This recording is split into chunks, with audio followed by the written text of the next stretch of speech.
Tadi Pak Bupati sudah sedikit menjelaskan terkait video yang belakangan ini viral baik di medsos maupun di pemberitaan. Dan tadi ada satu pernyataan Pak Bupati yang sempat saya catat, Pak, bahwa Pak Bupati pun meminta terkait sanksi PSBB untuk transparan terhadap siapapun. Saya mau bertanya dulu Pak, mungkin Pak Sekda mungkin ya, sebagai Panglima tertinggi di ASN, untuk pelanggar yang ada di ASN apakah sanksi juga berlaku Pak? Untuk ASN berlaku juga kan? Berarti di dalam sesuai dengan surat keputusan yang dikeluarkan oleh Bupati Kuningan nomor 443 KPTS 330 Hukum 2020, di dalam sini juga kan disebutkan bahwa camat juga harus, seluruh camat di Kabupaten Kuningan agar menetapkan perpanjangan tahap 2 pembatasan sosial berskala besar di wilayahnya masing-masing. Kejadian kemarin itu tentu saja sangat melukai masyarakat Kabupaten Kuningan, terutama dengan adanya viralnya video ex camat Cilimus yang di sana jelas-jelas tidak, walaupun Ibu Eni itu sudah memasuki purna bakti, pada saat Bupati menandatangani surat keputusan tanggal 29 Mei itu kan beliau berarti masih menjadi camat Cilimus, yang berarti harus menjalankan apa yang sudah menjadi keputusan Bupati tersebut. Di dalam video itu juga ada camat Kuningan yang juga sebagai ketua forum camat se-Kabupaten Kuningan tanpa menggunakan masker, berdekatan, tidak adanya physical distancing. Sekarang saya mau bertanya, transparansi masalah sanksi PSBB, warga saja yang tidak menggunakan masker itu langsung dilakukan push up oleh Satpol PP, Pak. Ada, saya videonya ada Pak Bupati. Itu terjadi di Jalan Ciliwangi, ada beberapa warga yang disuruh push up di pinggir jalan ketika mereka tidak menggunakan masker. Nah sekarang Pak Sekda sebagai Panglima tertinggi di ASN bisa tidak memberikan sanksi yang sama terhadap ASN ketika mereka melanggar PSBB? Bisa nggak Pak Sekda? Bisa ya? Itu bentuk rasa keadilan. Jadi menunjukkan bahwa surat keputusan Bupati dan peraturan ini tidak hanya tajam ke bawah, Pak, tapi sama, walaupun itu ASN, walaupun itu seorang camat. Bagaimana Pak Sekda? Jawab langsung. Boleh. Iya. Jadi terima kasih Ibu Eli. Jadi memang hari ini juga mungkin sekalian langsung penyampaian informasi terkait dengan tindak lanjut kawan-kawan kita yang kemarin sebagaimana kita maklum bersama ada dalam viral gitu ya. Sebetulnya kita sudah melakukan tindakan sesuai dengan ketentuan yang berlaku. Kita sudah memanggil Pak Camat, Forum Camat, Pak Saleh, KPLT-nya juga. Tidak usah dipublikasikan sebetulnya. Kemarin Pak Bupati sudah menegur ketidakpuasan ya. Sebagai pimpinan kan ada jenjangnya tahapannya. Ketidakpuasan atas apa yang telah terjadi. Kami juga selaku Pak Bupati sebagai pejabat pembina kepegawaian, kalau saya sebagai PYB pejabat yang berwenang sudah mengambil langkah-langkah seperti itu. Salah satunya hari ini atau kemarin mereka sudah melakukan klarifikasi, penjelasan permohonan maaf. Penulisnya, jadi saya juga mohon sekali lagi pers juga ini melihatnya tidak sepotong. Saya juga tadinya sama mungkin dengan Bu Eli, dengan Pak Bupati sama, agak kecewa. Tapi setelah melihat penulisnya, kami juga ada permakluman. Pertama, ini tradisi ketika seorang camat yang telah mengabdi puluhan tahun, bayangkan Bu itu udah 30 tahun Pak Saleh, udah 35 tahun. Saya juga sedih ya benar, dilepas dalam situasi suasana COVID ya. Sebetulnya mereka juga tidak menyangka seperti itu. Udah tradisi di antara para camat melepas kepergian camat ya, dengan cara dari kantor ke rumahnya, diselingi dengan mungkin sekedar acara makan, rencana seperti itu. Ada organ juga Pak. Tapi kan ada organ juga Pak. Sebentar dulu ini. Biasakan Mas Agus ya, saya kan memberi kesempatan bapak-bapak bicara kira yang motong. Ini kan ini harus utuh dulu, ya, harus utuh dulu penulisnya. Mereka berencana seperti itu, mengantarkan ya, ke rumahnya. Ya mungkin banyak yang ingin ikut melepas. Akhirnya mungkin saya juga tahu ya, kepanitiaan ini mungkin melebar, ada acara makan-makan dan organ tugas segala macam. Mereka sudah mengakui kok, mengakui salah ke Pak Bupati, mengakui salah kepada saya, dan mereka siap untuk menerima kesalahan ini dengan teguran atau sanksi apapun. Udah kami lakukan.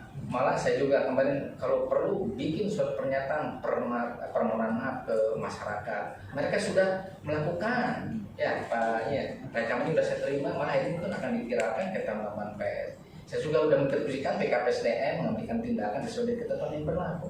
Saya clear itu sudah. Apalagi ya udah. Sikat ya. Oke, itu yang pertama. Kemudian ya, udah. Pak Bupati dengan kekecewaan menegur, saya sudah mengecewakan. Hari juga saya sudah menyampaikan ke BKPSDM untuk memanggil yang bersangkutan. Ya, sanksi lebih lanjutnya nanti mungkin BKPSDM seperti apa. Begitu ya, Bu Eli ya. Itu yang ke pertama. Mungkin Pak Bupati yang kedua menyambung. Saya mengucapkan terima kasih Pak Ian dan rekan-rekan, apresiasi terhadap kawan PS. Jujur Pak Bupati, saya juga merasa sedih. Situasi hari ini kok mengharu biru saya. Saya dulu pernah menjabat Kabag Humas sampai 4 tahun. Kok bisa seperti ini? Tolong sekali lagi ya. Saya dari dulu selalu menyampaikan, wujudkan equal partnership atau partner yang seimbang. Ya, tadi Pak Bupati betul. Ya.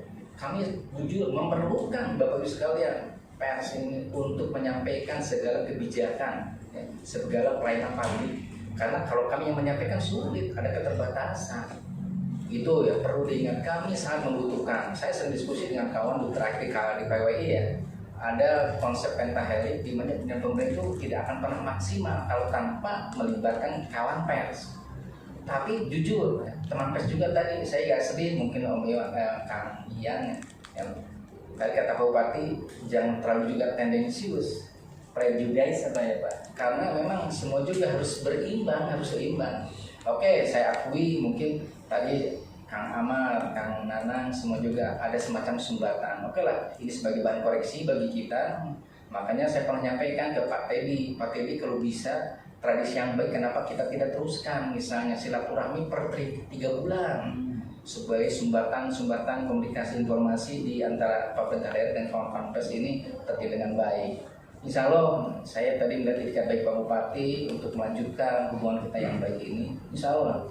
Jadi saya harap sekali lagi ini mungkin yang pembelajaran bagi kita semua. Ya, Pak Teddy juga tolong ke depan ya kita sering komunikasi, ya, dirutinkan sehingga persoalan-persoalan yang mungkin menyerap permukaan ini tidak terjadi lagi.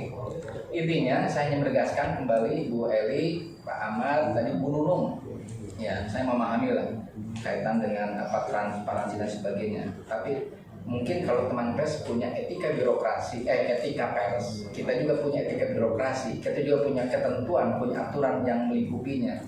Nah, kalau kaitan dengan transparansi, keuangan dan sebagainya, kita juga ada 3 tahapan regulasi, ada regulasi yang ada melingkupi 3 tahapan. Kaitan dengan tahapan siklusnya, penganggaran, pelaksanaan, tahapan pelaporan, udah dijelaskan, ketemu jelas rinci. Kita juga melalui proses tahapan penganggaran ini ada Permendagri yang berubah-ubah ya Bapak tiap tahun. Bagaimana jumlahnya pengelolaan keuangan daerah, ada PP 86 tentang sistem informasi keuangan daerah.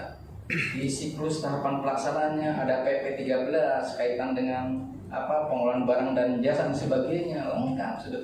Terus terakhir tahapan pelaporan ada diatur, ada LPPD, LKPJ, ini jelas tatanannya, ada waktunya, dan saya jamin, saya pastikan persoalan ini dapat terdokumentasikan dan dapat terinformasikan dengan baik pada waktunya.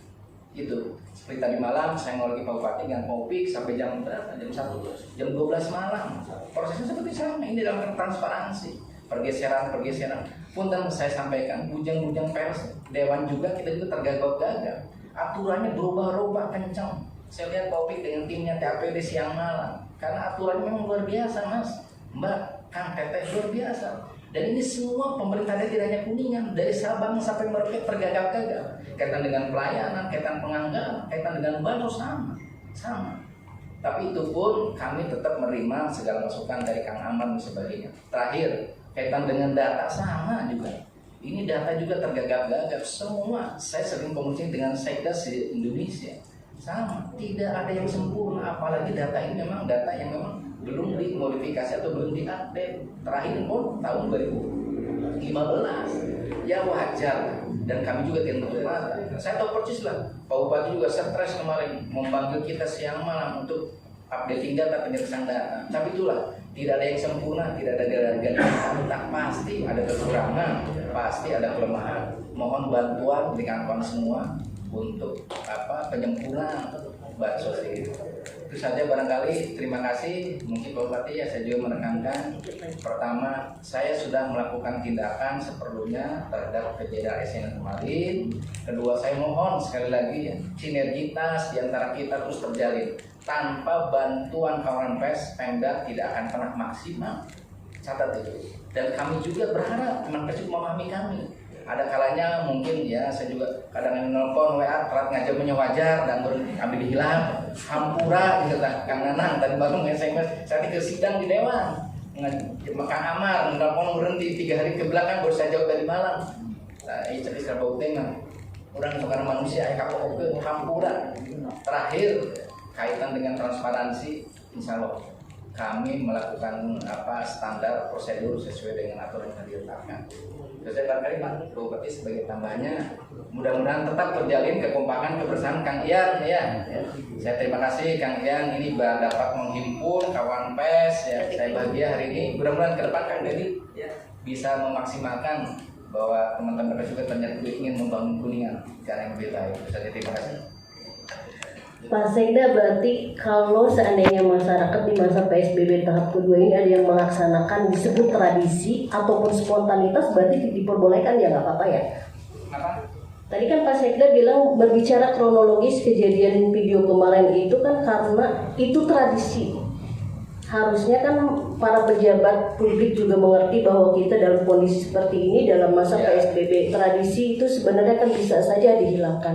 Berarti ketika ada warga yang melakukan hal yang sama ataupun salah satu dari kami mungkin bergerombol melakukan hal seperti itu, ketika kami beralasan spontanitas dan tradisi boleh ya Pak? Ya, saya sampaikan ini tradisi itu kalau di luar pandemi, itu kan mereka udah mengakui kesalahan.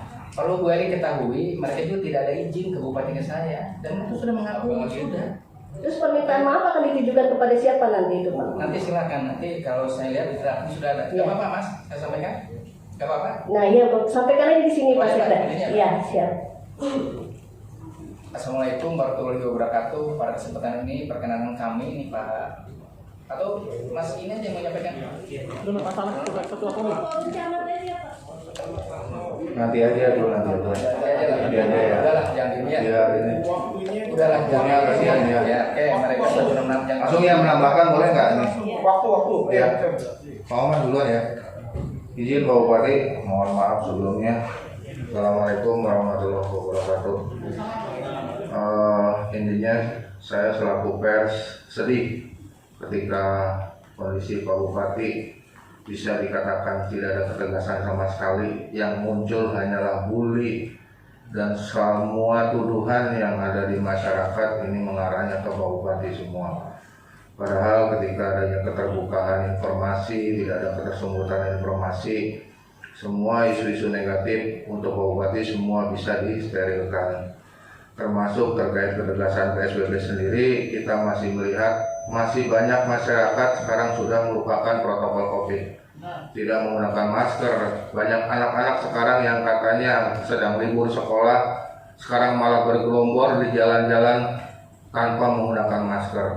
Itu yang kami temukan di lapangan. Terkait dikatakan Bupati tadi ada kejenuhan, mungkin itu bagian dari kejenuhan yang bisa kita saksikan bersama saat ini. Kemudian mungkin Bupati harus membuat sebuah aturan tersendiri lah. Artinya ketika adanya PSBB ataupun persiapan new normal, adanya aturan protokol kesehatan ini diberlakukan bagi seluruh lapisan masyarakat. Artinya bukan hanya untuk masyarakat di luar ASN saja. Jangan sampai kejadian yang punten Pak Forum Camat yang bersama para kepala desa di rumah Bu Eni itu bisa menjadi sebuah alibi untuk masyarakat untuk melakukan hal yang sama, karena kita saksikan sendiri barusan Pak Sekda cukup dengan permohonan maaf saja selesai begitu loh. Otomatis masyarakat juga ketika ada yang punya usaha malam hari dan datangin polisi, Satpol PP dibubarkan sama disuruh, itu seperti apa nasibnya. Intinya seperti itulah. Mohon ada aturan tersendiri, ketegasan dari Pak Bupati, aturan yang mengikat untuk semua lapisan masyarakat, baik mulai dari Pak Bupati sendiri sampai semua tukang delman dan lain sebagainya, lapisan masyarakat lapisan bawah. Mungkin dari saya sementara itu aja. Terima kasih. Assalamualaikum warahmatullahi wabarakatuh.